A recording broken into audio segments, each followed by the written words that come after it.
वैसे तो भगवान शिव बड़े भोले हैं, लेकिन अगर उन्हें गुस्सा आ जाए तो फिर सारा संसार उनके भय के आगे कुछ नहीं। भगवान शिव के कई अवतारों में से एक हैं वीरभद्र।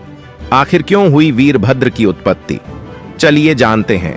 और तब हुआ जब ब्रह्मा के कई पुत्रों में से एक पुत्र प्रजापति दक्ष अर्थात मानव जाति का राजा भी कहा जाता है, उनकी पुत्री सती का विवाह भगवान शिव से हुआ।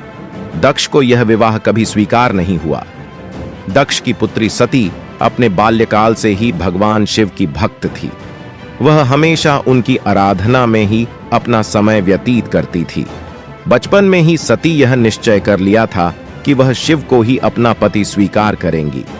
विवाह को काफी समय हो चुका था। कुछ समय पश्चात प्रजापति दक्ष ने यज्ञ का आयोजन किया और उस यज्ञ में अपनी पुत्री और शिव के अलावा सभी को आमंत्रित किया। जब सती को इस यज्ञ की जानकारी मिली, तब सती ने अपने पति भगवान शिव से कहा कि उन्हें भी उस यज्ञ में शामिल होना चाहिए। शिव ने सती की बात को यह कहकर स्वीकार कर दिया कि बिना निमंत्रण के किसी भी स्थान पर जाना सही नहीं है। सती ने शिव के सामने कई बार जिद की कि वे अपने पिता की सबसे चहेती पुत्री हैं, उन्हें किसी निमंत्रण की आवश्यकता नहीं है।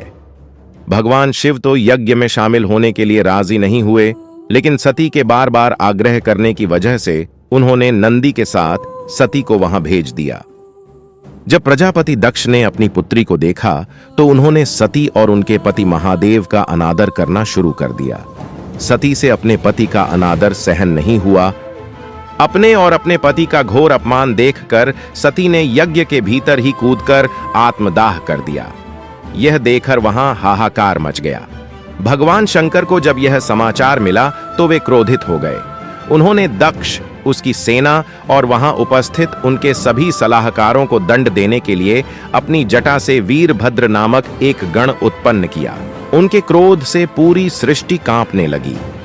अपने इसी क्रोध की ज्वाला से उन्होंने वीरभद्र की उत्पत्ति की और उसे यह आदेश दिया कि वह प्रजापति दक्ष और उसकी सेना का विनाश कर दे।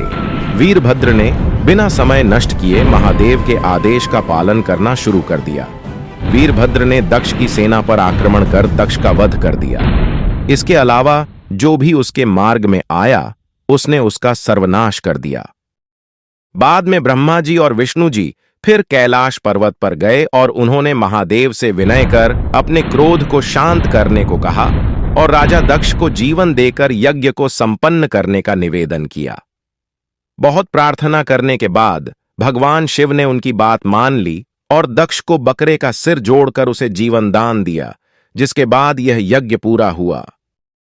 अर्थात यही भगवान शिव की महिमा है और इसी प्रकार हुई थी वीरभद्र की उत्पत्ति।